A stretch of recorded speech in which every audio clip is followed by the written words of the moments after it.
Bien, muy bien. Buenas tardes. Mi nombre es Juan Pablo Tosar.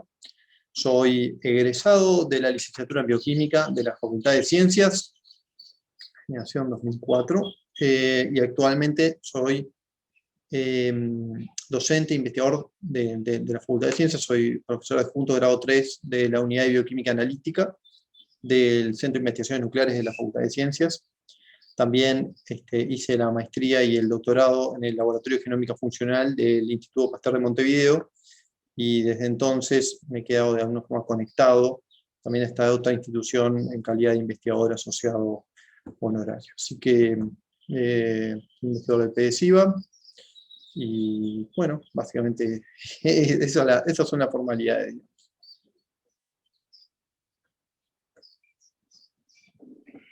Bien, Juan, uno de los motivos, que son varios de los que te contactamos y queríamos saber más, es sobre el artículo que se escribió sobre vos en la BBC y que nos cuentes más un poco de cómo un olvido decantó en quizás un descubrimiento que es súper importante en la bioquímica. Bien, un poco la historia tras bambalinas es hace mucho tiempo que venimos estudiando el ARN extracelular. El ARN es una molécula química, una de las moléculas que conforman, digamos, a la célula y a los seres vivos. Durante mucho tiempo la ninguneamos, digamos, porque lo veíamos como un mero intermediario entre el ADN y las proteínas. O sea, el ADN es donde se guarda la información genética de la célula. Entonces, todos tenemos claro que el ADN es muy importante porque allí están nuestros genes adentro de la célula, en el núcleo, bien guardados. Y esos genes que son las instrucciones para hacer proteínas, y las proteínas son las que hacen toda la acción en la célula. Y el ARN, durante décadas, se lo entendió como la molécula intermediaria. O sea, el ADN no puede convertirse en proteínas, sino que tiene que pasar por una molécula de ARN. Ahora, más cerca en el tiempo, se empezó a ver que el ARN juega un rol muy activo en ese proceso. O sea, que no es solamente un intermediario pasivo, sino que de alguna forma decide el ARN o las moléculas de ARN en conjunto cuáles genes van a pasar a convertirse a proteínas en un momento dado y cuáles no. Y perdón por esta introducción biológica, pero por ahí es necesario como para entender un poco el asunto. Entonces, ¿y qué genes se prenden o se apagan en una célula? Es muy importante. O sea, pensemos en una célula del hígado, después que acabamos de almorzar, hay muchos nutrientes, y esa célula del hígado tiene que hacer un cierto trabajo de procesar esos nutrientes. Hay comida y hay que repartirla por el cuerpo. Ahora, cuando nos despertamos de mañana, después de muchas horas de ayuno, esa célula del hígado tiene que hacer un trabajo completamente distinto. Así que las células se tienen que adaptar al contexto, y en buena medida estas moléculas de ARN como que toman parte del control, digamos, de esos procesos celulares. Pero lo que veníamos estudiando no es el ARN que está dentro de las células, sino el ARN que está fuera de las células. Entonces, las células tienen la capacidad, y eso se sabe desde el año 2007, de liberar también esas moléculas hacia afuera, y esas moléculas pueden viajar por el líquido que baña las células e ingresar a otras. ¿Y por qué es importante estudiar el ARN extracelular? O sea, que vive fuera, que sale afuera de las células. Por, si se quiere, dos razones principales. Una es que haciéndolo, eso nos ayudaría a entender cómo una célula puede alterar qué genes se prenden y se apagan en otra. Y por tanto, hablamos de que estudiando el ARN extracelular podemos entender el diálogo molecular entre las células. Porque las células de nuestro cuerpo tienen que coordinar acciones, y una de las formas como pueden coordinar acciones a distancia es intercambiando estas moléculas de ARN. Y en ciertas enfermedades estos procesos pueden verse alterados. Además, hay ARN que viaja por la sangre, y eso tiene aplicaciones diagnósticas de las que podemos hablar más adelante. Pero bueno, entonces veníamos estudiando estos ARNs, digamos, que viven en la sangre. El medio extracelular para el ARN es un medio hostil, o sea, el líquido que baña las células, porque el ARN es una molécula que es químicamente frágil. Y hay unas enzimas, unas proteínas, que les encanta romper al ARN en pedacitos. Y hay mucha cantidad de esas proteínas en el líquido, digamos, que baña a las células y en la sangre. Entonces hay como misterios de decir cómo el ARN logra sobrevivir en ese medio hostil, ¿sí? Que es el líquido que baña las células. ¿Cómo? Porque para viajar de célula A a célula B tiene que lograr sobrevivir, ¿verdad? Y veníamos estudiando ese tema, y una de las técnicas de laboratorio que venimos usando es la ultracentrifugación, o sea, consiste en tomar el medio, tenemos células en cultivo, a esas células le damos un líquido, que es donde comen, digamos, comen y liberan sus desechos, también allí al medio de esos desechos está el ARN extracelular, entonces tomamos ese medio y lo ponemos en una ultracentrífuga, que es como una secadora de lechuga, ¿sí? Muy grande, que gira muy rápido, y al girar muy rápido las moléculas que están en ese líquido bajan en función de su tamaño. Y esas moléculas usan unos rotores, esas máquinas usan unos rotores de titanio macizo, porque giran a muy altas velocidades, más de 300.000 vueltas por minuto, para hacerse una idea. Y esos rotores de titanio hay que enfriarlos el día antes, hay que ponerlos en una heladera desde la noche antes para que el día de hacer el experimento estén bien fríos. Y a veces me olvidaba de hacerlo, y el mismo día decía, qué pereza, tengo que hacer el experimento mañana. Bueno, no pasa nada, vamos a dejarlo 1 hora en la heladera, y después a la hora ya lo podemos usar.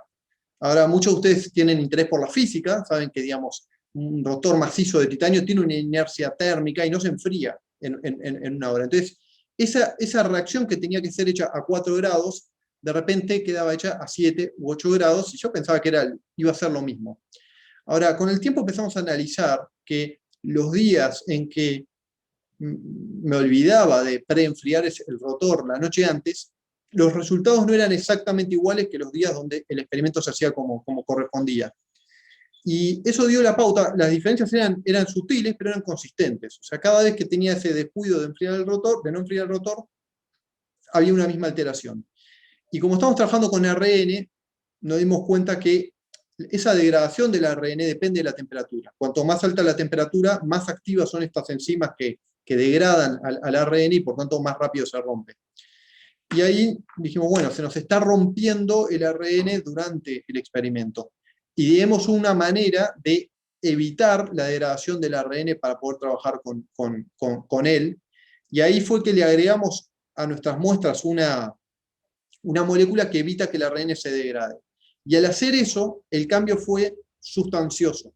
Y empezamos a ver moléculas de ARN en el medio extracelular que nadie había visto nunca antes. Nadie había visto nunca antes, porque a todo el mundo, cuando hacía ese tipo de experimentos y tomaba la muestra, ya en poquito tiempo esa muestra, ese ARN que estaba allí, se degradaba.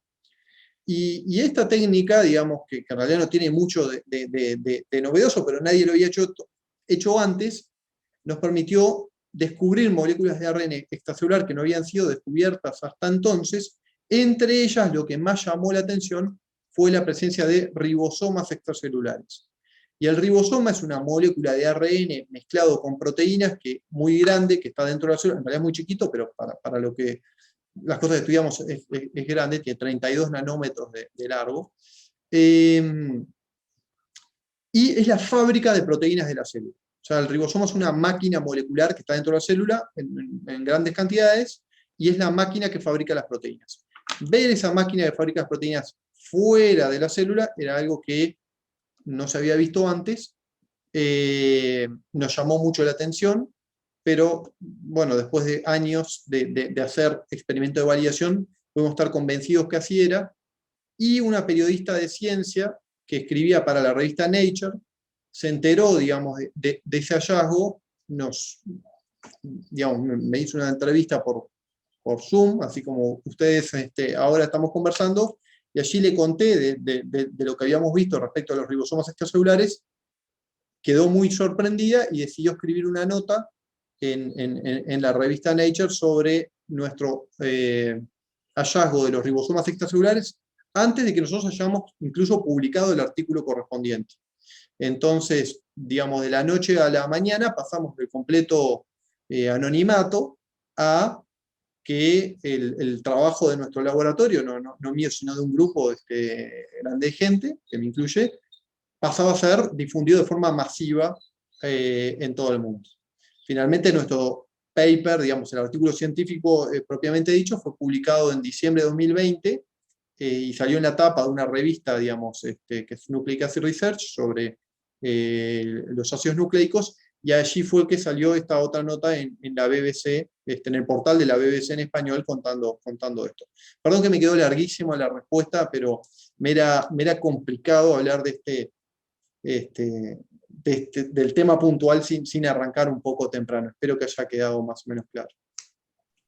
Sí, sí, quedó perfectamente claro. Y respecto al tema que vos mencionás en el artículo, se menciona en el artículo de la BBC, de cómo fue que este descubrimiento, que justamente, que después es un tema que vamos a discutir sobre un artículo que escribiste para el Instituto Pasteur, que es el sheriff malvado, creo que se llama, y la ciencia lenta, que ya de por sí felicitarte porque estaba muy bueno y entretenido.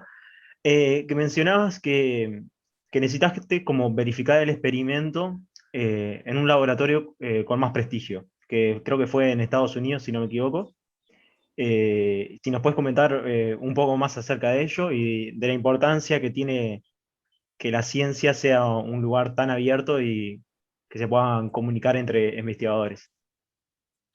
Sí, en este caso no era solo una cuestión, digamos, de prestigio, no era que nosotros habíamos visto algo y nadie nos creía y necesitábamos que alguien en una universidad del hemisferio norte hacerlo allí también para que nos tomaran en serio. Un poquito de eso puede ser que haya. Pero sobre todo, lo que pasa muchas veces con estas cuestiones es que estamos hablando de cosas que no vemos. O sea, yo digo, hay ribosomas fuera de la célula. Ok, ¿dónde están? No te los puedo mostrar, no los podés ver. Entonces, uno llega a ver por medio de experimentos indirectos, ninguno de los cuales es del todo convincente, sino que se requieren muchos experimentos distintos, todos sosteniendo, digamos, esa interpretación de los mismos, que en este caso es que hay ribosomas fuera de la célula. Interpretación que hasta el día de hoy puede estar equivocada, ¿no? Pero tiene bastante respaldo experimental, yo me lo creo, por lo menos, por ahora. Pero nos faltaban todavía, ese trabajo se había hecho en Uruguay, pero nos faltaban ciertos experimentos que eran claves para poder decir que lo que había eran ribosomas, y no solo ARN ribosomal, que es lo que medíamos, que es una parte, digamos, del ribosoma. Y entonces allí fue que contacté a un investigador que es ruso, que se llama Pavel Ivanov, pero que trabaja en la Universidad de Harvard, en Boston, en Estados Unidos, y fuimos con mi esposa y mis dos hijos, la más chiquita tenía 3 meses de nacida, a una pasantía de investigación en su laboratorio por 3 meses, para justamente tratar de demostrar que lo que allí teníamos eran ribosomas. Por suerte los experimentos funcionaron bien, allí pude usar equipos que acá no tenía, y la verdad que bueno, en esos 3 meses a veces vas a un laboratorio donde está especializado en una cierta temática, y es mucho más rápido, si se quiere, conseguir los avances necesarios. Entonces, medio que en esos 3 meses terminamos de completar la historia que necesitábamos completar para por lo menos poder decir, ok, terminamos, vamos a hacer este anuncio. Pero no esperábamos que ese anuncio, digamos, pensamos hacerlo por la vía clásica, que es escribir un artículo científico y publicarlo. Y antes de que eso saliera, digamos, salió esta otra nota en Nature, que de alguna forma le dio mucho más visibilidad al trabajo, antes incluso de que pudiéramos presentar la evidencia y eso fuera publicado en un artículo realizado por pares. Pero me preguntabas que... perdón, me puse a hablar y me olvidé la pregunta exacta. No, por favor, no pasa nada. Sí, o sea, en realidad la pregunta iba enfocada en el sentido de, justo me silencié, disculpen, en el sentido de cómo te sentías en el hecho de que podías, gracias a lo que tiene la ciencia, que somos una comunidad, que se va formando. ¿Cómo te sentiste respecto de eso? De que gracias a que la ciencia es eso, pudiste verificar o darle más verificación a tus hallazgos. Sí, eso ya en realidad hace años que venía, digamos, disfrutando y aprovechando esa cualidad que tiene la ciencia de que es una, como bien decís, es una comunidad de investigadores que en realidad las fronteras de los países son un poco irrelevantes, digamos, y se trabaja realmente, o sea, los temas avanzan y es raro que a veces uno dice, ¿quién descubrió tal cosa? Y decimos, bueno, fulano de tal en el año tanto, pero si te pones a rascar, fulano o fulana de tal en el año tanto, de repente puso una pieza clave en un rompecabezas, pero esa pieza se montó sobre otra que había puesto otro grupo y otro. Hizo un trabajo de años que se va haciendo en paralelo y los aportes van viniendo de distintos lados, ¿sí? Y en general, esa comunidad de investigadores trabaja de forma muy abierta y muy colaborativa, porque uno brinda la información que va viendo en su laboratorio y va recibiendo, ¿sí?, la información de otros grupos, y así es como la cosa va caminando.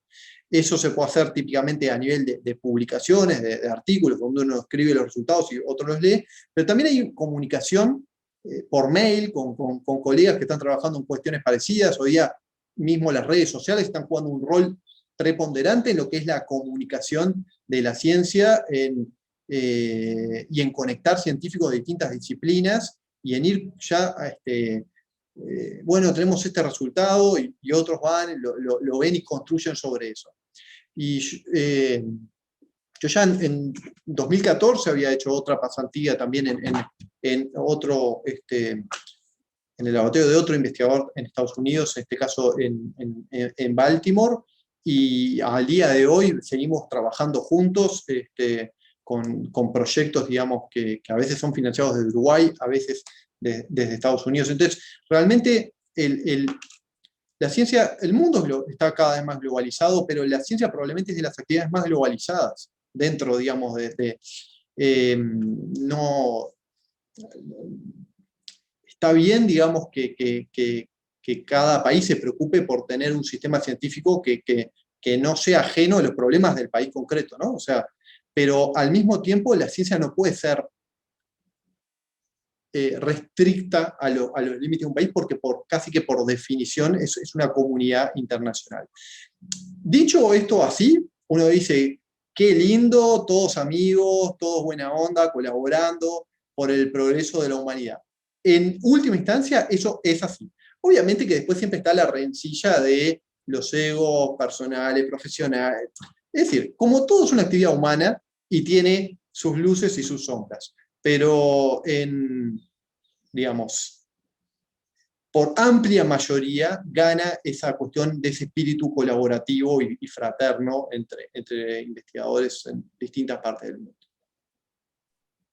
Perfecto, que era una de las preguntas que queríamos hacer, de que ya la respondiste, que era el rol que jugaban hoy en día las redes sociales en el momento de divulgar la ciencia y el impacto que tenía esto. Así que mejor, porque quedó todo dentro de ahí. Y bueno, yendo más allá del ARN y el estudio en particular, vos mencionaste que, y se menciona además en el artículo de la BBC, que esto puede tener aplicaciones en análisis posiblemente de sangre o orina, de que para estudiar enfermedades disculpen, para detectar de forma muy rápida y quizás ayudar a muchísima gente respecto al tratamiento del cáncer. ¿Cómo es esto? ¿Cómo es lo que sucede y qué implicaciones crees que tendría? Y más o menos a grandes grados, un número más o menos de años que quizás podemos contar con esta tan importante herramienta. Bien, empiezo por lo primero, ¿no? O sea, hoy hablaba de ese diálogo molecular de la célula. O sea, ¿por qué hay ARN fuera de la célula? Puede haber distintas razones. Una de ellas puede tener que ver porque célula A quiere mandarle un mensaje a célula B. Le quiere decir, hagamos juntos tal cosa. Y la forma de decirlo es liberando esas moléculas de ARN. Puede haber otras razones, que la célula necesite sacarse de arriba en un momento dado un cierto ARN que le molesta, entonces simplemente lo libera. Entonces, uno de los temas uno de nuestros mayores intereses es entender, comprender qué hace el ARN fuera de la célula. Pero al mismo tiempo, como hay ARN fuera de la célula, podemos por un momento olvidarnos de la razón. ¿Por qué está ahí? La cuestión es que está ahí. O sea, en la sangre hay ARN. Entonces podemos tomar una muestra de sangre, y hoy día existe la tecnología, los métodos para rápidamente secuenciar todos los ARN que están en una muestra de sangre y tener mucha información. Entonces, se podría agarrar a 100 personas o a 1000 personas sanas, secuenciar todos sus ARNs en la sangre y decir, bueno, estos son los ARNs que más o menos encontramos en las personas sanas. Después agarramos a 1000 personas con una determinada patología, digamos diabetes tipo 1 o un cierto tipo de cáncer, y repetimos lo mismo. Decimos, mira, estos ARNs están en la sangre típicamente de personas con esta patología y no en personas sanas. Y después, con esa información, ya podríamos ir al hecho de que cada uno se someta a un análisis de sangre anual, cada 3 años, qué sé yo, y se secuencien todos los ARNs en esa muestra de sangre. Pero no estoy hablando de personas que sospechan tener una enfermedad, o que tienen síntomas y se sienten mal y van al médico, sino de un análisis de rutina. Y ese análisis de rutina, sabiendo el perfil de ARNs en sangre o en orina, pues esto también se podría hacer en orina, que hay en personas sanas y en personas con determinadas patologías, podrían identificarse esos ARNs que sean como alarma, es decir, hey, esto no debería estar allí, y eso permitiría a los médicos estudiar más a fondo a la persona, digamos, que donó esa muestra, lo cual permitiría detectar eventualmente una enfermedad como el cáncer en una etapa temprana, en una etapa previa a la aparición de los síntomas. ¿Por qué hablo del cáncer de repente muchas veces cuando hablo de esto? Porque el cáncer es un conjunto de enfermedades, tiene la característica de que son las células del propio cuerpo las que se descontrolan y empiezan a crecer mucho.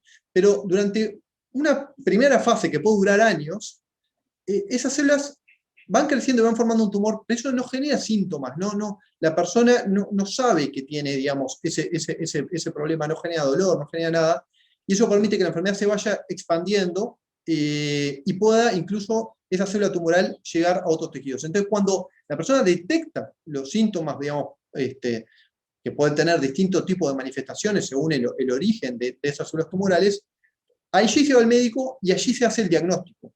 Muchas veces ese diagnóstico llega tarde y la probabilidad de curar a esa persona es mucho más leve que si la persona hubiera ido temprano. Y estos análisis de sangre y de orina, justamente como son no invasivos, porque nosotros no nos podemos someter a una biopsia porque sí, ¿sí? O sea, que nos corten y saquen un pedazo de tejido porque sí. O una placa de tórax, digamos, todos los años porque sí. En cambio, esto es algo que se podría hacer todos los años y de esa forma lograr detectar, no un diagnóstico de la enfermedad, pero por lo menos tener una señal de alarma que permita hacer un estudio más a fondo. Y esto ya se hace hoy en día con el ADN. O sea, el ADN en la sangre ya se usa con esta lógica.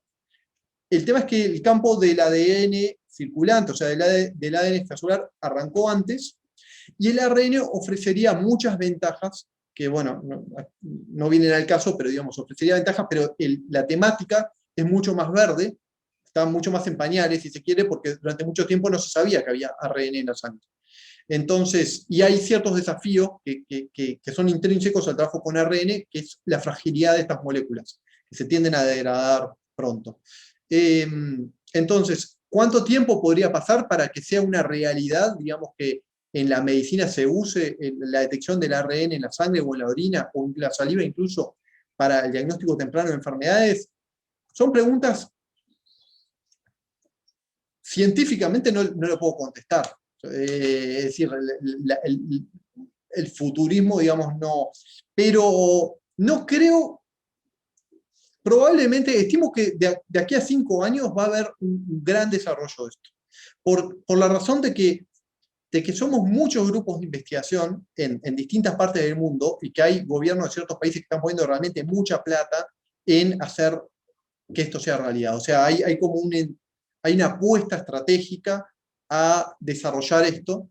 Y bueno, a veces también pasa eso, que cuando hay una voluntad de que se desarrolle un tema, empieza a haber financiación para trabajar en ese tema, eso mueve muchos grupos de investigación que se ponen a trabajar en ese tema y termina realmente dando resultados.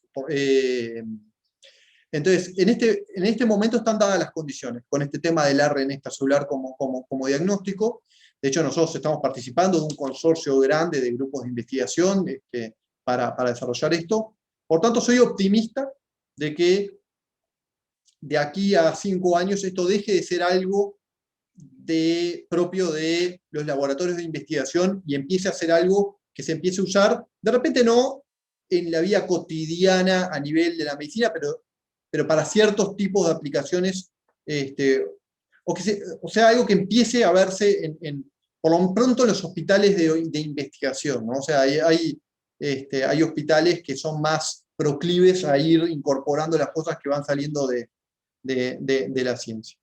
Y bueno, esperemos que así sea. Hay todavía algunos obstáculos conceptuales que hay que corregir y que hay que, de alguna forma, obstáculos que hay que sortear.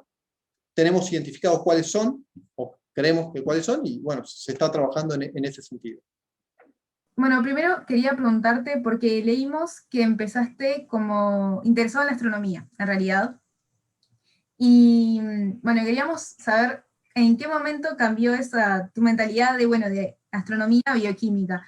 ¿En qué momento hiciste ese boom de no es esto, es esto otro? Bien, yo pasé lo que sería de niño, adolescente, tuve rachas donde me empecé a interesar por distintas cosas, y durante unos cuantos años, tendría 12 años por ahí, el tema de la astronomía me empezó a entusiasmar cada vez más.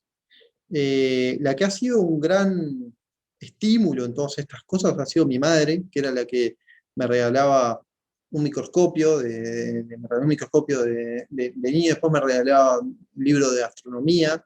Ella creo que nunca pensó en decir, lo voy a fogonear para el tema científico, pero a veces tienen esas cosas de que sin pensarlo mucho, ta. Y eso como que me despertó un interés por tratar de entender las estrellas, las constelaciones. Y bueno, con la ayuda de mis padres me había comprado un telescopio que al poco tiempo me resultó como que quería algo un poco más potente y poder ver alguna nebulosa o algo. Claro, yo era muy inocente. Veía en esos libros de astronomía las fotos de nebulosa de Orión sacadas por el Hubble, y después cuando me compré un telescopio reflector de cierto diámetro, pensé que iba a encontrarme con eso mismo. Pero algo que un poco creo que me jugó en contra, de terminar de alguna forma de alimentar esa cuestión con la astronomía, era que claro, vivíamos en Montevideo y podía ver la Luna, podía ver Saturno, pero ya cuestiones más sutileza por la contaminación lumínica, no. Y claro, quería irme al campo, un lugar oscuro, y cuando nosotros somos 5 hermanos y mis padres. Entonces, cuando estaba la posibilidad de irnos en vacaciones a algún lado en Rocha, claro, yo estaba todo el año diciendo, es la oportunidad, y quería llevar el telescopio. El telescopio era una caja bastante grande, y en el auto que tenía mis padres no entraba, con la valija, digamos, de los 5. Entonces, siempre yo la ponía el día antes, en el auto, como para decir, de acá no se sale, y armando el rompecabezas siempre quedaba afuera el telescopio. Entonces, creo que eso me terminó un poco, digamos, frustrando el hecho de no poder explorar más allá de lo que desde el jardín de casa podía llegar a enfocar, y con el tiempo fui, digamos, fui dejando de de leer cosas de astronomía y de apuntar la mirada hacia el cielo. Lo que me queda de esa época es el hecho de poder mirar para arriba y ver las constelaciones, las que me acuerdo, digamos, y es como que uno empieza a ver como un orden, la mirada empieza a orientarse, y yo no sé si es que tenía una cuestión de vocación con la astronomía, pero creo que era más algo con la ciencia en general, que en algún momento se manifestó por el mundo de lo cósmico, y ahora de repente es por el mundo de lo micro, de lo que no podemos ver por chiquito, pero lo que creo que es constante es el tratar de entender qué hay, o sea, y por qué, y qué hay más allá de lo que puedo ver. Y yo nunca pensé que me iba a dedicar a la ciencia, hasta sexto de liceo, mediados o sea, poquito antes de entrar a la facultad, iba a hacer ingeniería, digo, nada que ver. Hoy me doy cuenta que hubiera sido un error, porque siempre tuve esa cuestión de esa curiosidad de querer tener una respuesta para todo, pero no una respuesta, no era de conformarme con esto es así, está perfecto, me dijeron que es así, me quedo tranquilo, sino que necesitaba entender y por mis propios medios de alguna forma buscar hasta llegar a algo que por lo menos me resultaba satisfactorio.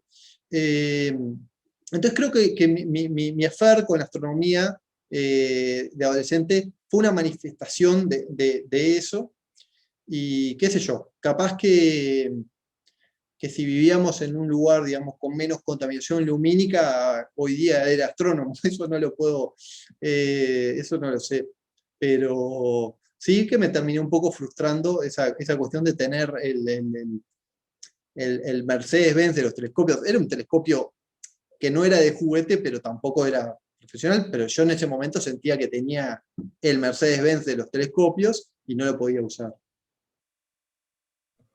Claro, y con lo que dijiste en referencia a tu madre, de que te daba cosas, bueno, en mi caso es bastante similar. ¿Y qué rol crees que actúan nuestros padres en el momento de que un niño, padres o figura paterna, lo que sea, para decir, inculcarle la ciencia o inculcarle, sí, la curiosidad en general por la vida a un niño? Yo creo, y ahora que hace 4 años que soy padre también, yo creo que tiene un rol muy importante.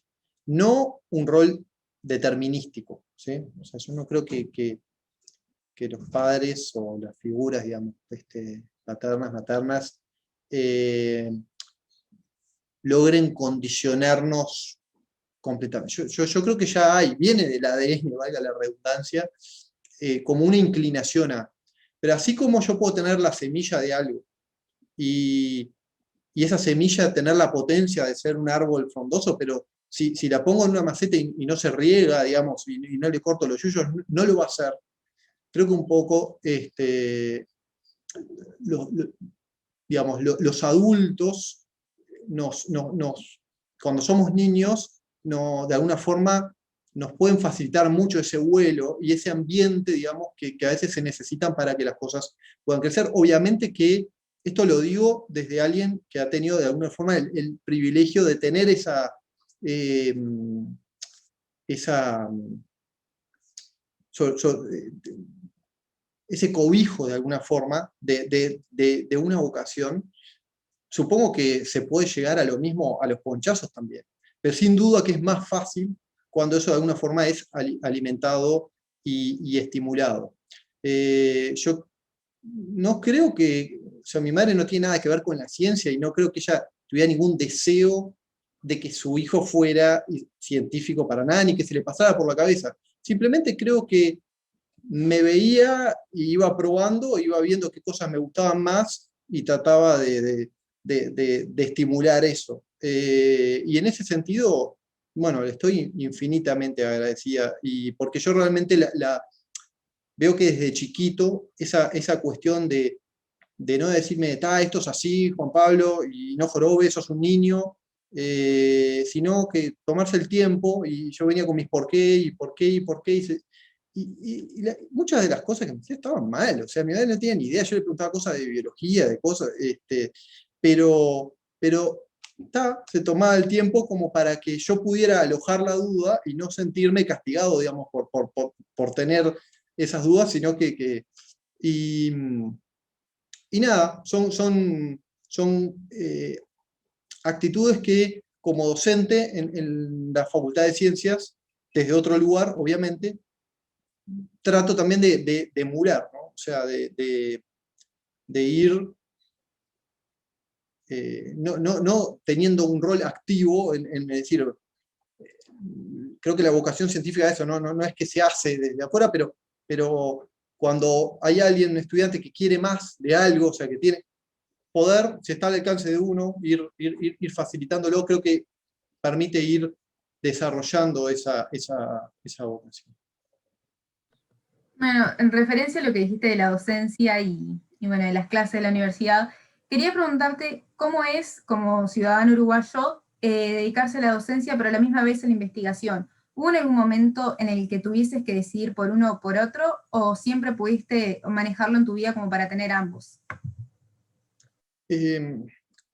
Como la docencia que yo he hecho ha sido siempre en el marco de la Facultad de Ciencias y de la Universidad de la República, en realidad docencia e investigación siempre fueron un combo, digamos, que vinieron medio juntos, y nunca llegué a plantearme la docencia como algo, digamos, la docencia, no sé, de forma más estricta, o la investigación de forma más estricta. Trabajar por ejemplo, buena parte de la investigación, como decía, la he hecho, porque allí hice mis estudios de doctorado, en el Instituto Pasteur de Montevideo, donde hay muchas que trabajan como investigadores y no son docentes, ¿sí? O sea, tienen yo siento que al yo, el hacer investigación, pero desde la universidad, hace que esa cuestión entre la docencia, la investigación, digamos, la extensión también, no sean, a mí no me gusta verlas como tres actividades que hay que hacer, tipo, hay que poner tics, entonces, a veces se dice, tenés que hacer un poco de todo, porque allí donde estés flaco es donde te van a achacar. No me gusta esa visión, digamos, desarraigada. Yo entiendo que la investigación, la docencia, la extensión, o sea, el relacionamiento con el resto de la sociedad, tiene que ser parte de una unidad, porque uno es no se puede partir en pedacitos. Y investigar, digamos, sobre los temas te hace desear contarlos. Y tener que enseñar en facultad y dar clase de alguna forma, te obliga a estudiar mucho más de esos ciertos temas que terminan repercutiendo, digamos, en después que como investigador tenés un poco las bases más sólidas. Hay una frase que leí por ahí, se la atribuye a Richard Feynman, pero no sé si, la verdad, si la cita es correcta, que dice, si querés ser experto en algo, enséñalo, ¿sí? Porque el tener que explicarlo te obliga a poder explicar algo sencillo, te exiges entenderlo mucho mejor que cuando empezás a explicar y es complicado, es porque no lo entendiste vos mismo. Así que yo trato de verlo con naturalidad y como algo muy integrado. Porque si no, no le encuentro mucho sentido. No le encuentro mucho sentido a la investigación que está de espaldas a los demás, o sea, y que no se transmite sino a los colegas en los congresos mundiales, pero que no se transmite a las nuevas generaciones. Yo recibí mucho de gente, digamos, más grande, y de alguna forma me parece que es parte del ciclo de volverlo. Y todavía me siento joven y sigo aprendiendo, ¿no? Y la docencia, como docencia pura, digamos, siento mucha admiración por los docentes, pero yo no me considero un docente, ¿sí? Considero, digamos, eso, eso, lo que soy, digamos, donde la investigación, la docencia, el relacionamiento con el resto de la sociedad tiene que ser parte de una misma cosa. Bien, y durante tu carrera, ¿en algún momento tuviste a alguien que te haya inspirado o que hayas dicho, bueno, me gustaría hacer algo en relación a lo que está haciendo, como una figura así para inspirarte? Qué buena pregunta.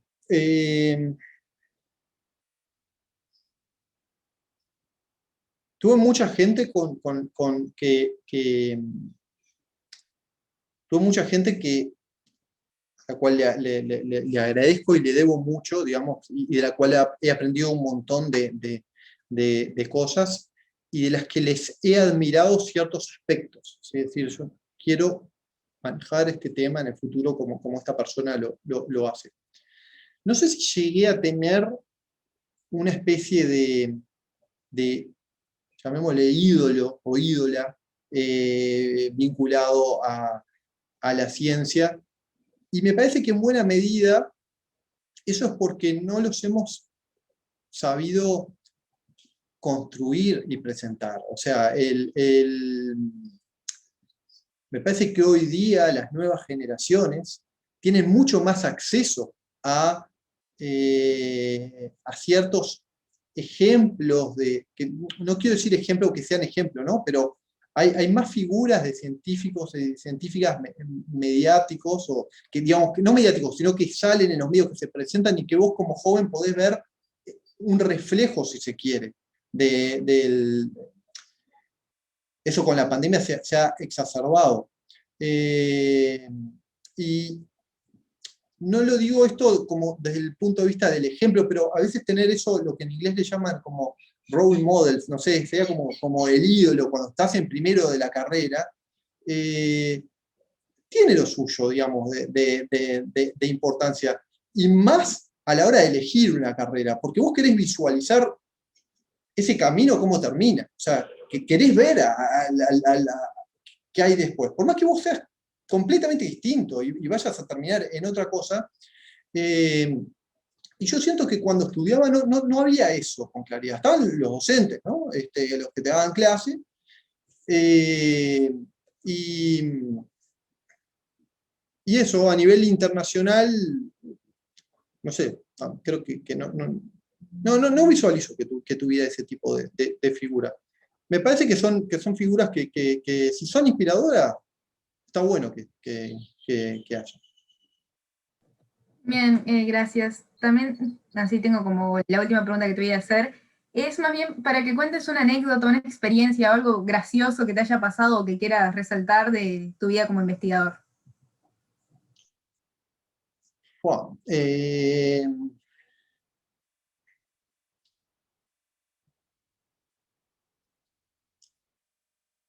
Me quedé en blanco. No sé, yo soy como quien dice, un pato criollo, o sea, vivo mandándome macanas, y ciertas cosas miradas para atrás terminan siendo graciosas.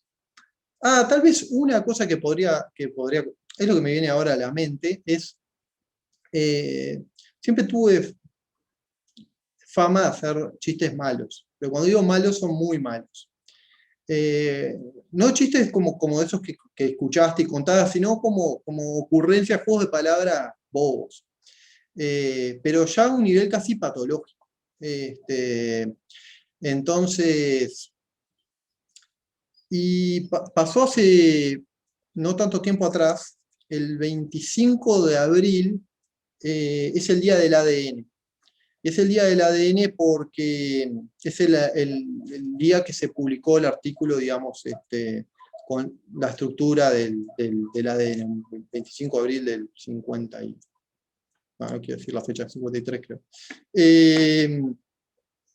Entonces, en Twitter, en la red social Twitter, el grupo de la RNA Society, digamos que es la sociedad internacional que reúne a las personas que estudian el ARN, había puesto, che, ¿no deberíamos tener un día del ARN?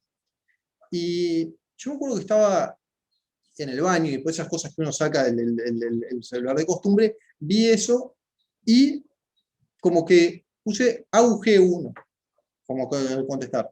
AUG1 por 1 de agosto, y AUG1 porque el ARN se lee en código de 3 bases, ¿sí? Y AUG es el código que señala el comienzo de la secuencia en el ARN mensajero. O sea, el código que da lugar a las proteínas. Todas las proteínas se leen en el ARN como AUG. Y AUG1 es el primer AUG. O sea, el primer codón es el inicio de la síntesis proteica. Entonces, nada, AUG1 vinculaba el 1 de agosto, una fecha concreta, August 1 en inglés, con el comienzo de la traducción. Por tanto, desde el punto de vista del ARN, era como algo emblemático. Me felicité a mí mismo por la ocurrencia, dije, ¡ja! Y me fui a dormir. Al otro día, cuando me levanto, el celular estallaba de notificaciones, y entro a ver, y desde la red social, de la Realidad Society, decían, wow, es una muy buena idea. Y habían hecho una votación online. O sea, ¿debe ser AUG1 el Día Internacional del ARN? Y la gente había empezado a votar, y obviamente esas encuestas truchas, digamos, de las redes sociales, porque todos los que votan ya piensan así, están alineados, había como un 99% del voto votó que sí. Entonces decían, es oficial, el 1 de agosto va a pasar a ser el Día Internacional del ARN. Cuestión que llegó el 1 de agosto y se hicieron actividades en todo el mundo para conmemorar el Día Internacional del ARN. Entonces, nada, son esas cosas que cada tanto sale la anécdota, y me gusta contarlo, porque digo, es la mayor contribución que he hecho y que voy a hacer a la temática del ARN. Podré investigar toda la vida, pero le puse fecha al Día Internacional del ARN. Y también son esas cosas que permiten, ¿no? las redes sociales, que vos mandás una pavada y a veces se va de control. Así que, nada, eso es... No sé si es gracioso, pero es una anécdota simpática. Y es posta, o sea, si vos preguntás cuándo es el Día Internacional de la Red, son los 1 de agosto. ¿Qué mensaje te gustaría darle a ellos? Principalmente de todo, ¿no? Adolescentes, más a niños, pero también estamos abiertos a todo, porque la ciencia es algo que se puede estudiar siempre. Bien, de repente tengo 2 mensajes concretos. Lo primero es, espero que no lo escuche, mi padre, lo quiero pila, es un crack, pero una persona mucho más estructurada en su pensamiento, ingeniero él, yo iba a hacer ingeniería también, medio que por descarte. Entonces, en sexto de liceo, no llegué a contar, un profesor del liceo le pregunté, además de clase de química, ¿vos qué haces de tu vida? No, doy clase en la carrera de bioquímica de la Facultad de Ciencias. Y yo escuché bioquímica, no sabía que la biología y la química coexistían, y nunca había oído hablar de la Facultad de Ciencias. Ustedes dirán, ¿cómo? Si la Facultad de Ciencias es súper famosa. Año 2003 no se hablaba mucho de la Facultad de Ciencias, no se hablaba mucho de la ciencia. Para mí era algo nuevo. Y dije, ahora me cierro en muchas cosas. Yo quiero hacer esto. Fue algo muy, como que ese día, no sé, fue como un momento de claridad. Obviamente que tenía muchas dudas y quería averiguar al respecto. Y en un momento le conté a mi padre, no, al final del año que viene, viste, cuando vas, no, tengo una idea, una re buena noticia, voy a arrancar bioquímica, Facultad de Ciencias, más tarde y más. Y claro, mi padre, como buen padre, digamos, que me quiere y quería lo mejor para mí, pero lo mejor para mí, desde su punto de vista, meterme en Facultad de Ciencias, para mí era algo nuevo, para él también. Entonces decía, pero te vas a morir de hambre, eso solo se puede hacer en otros países, eso no es para Uruguay, eso es como plantearse el astronauta, eso es un divague. No era en malos términos, era justamente porque quería evitar que cometiera un error. Pero yo como que lo tenía bastante claro, y de alguna forma insistí. El pensamiento, digamos, de mi padre creo que era el pensamiento imperante en aquella época, no es tanto tiempo atrás. Y también puede pasar hoy en día, con otras, de repente, eso lo viví ya haciendo la carrera. El primer año, ¿qué bioquímica? ¿Qué es eso? Ya cuando estaba terminando, hablaba en la calle, bioquímica es el futuro. O sea, hubo un cambio cultural en ese sentido. Pero siguen quedando resabios de esa cuestión de esto no es para nosotros. ¿Sí? Esto es para los países ricos, esto es, o sea, entonces, el primer mensaje es por supuesto que se puede hacer una carrera científica y trabajar haciendo ciencia desde Uruguay. O sea,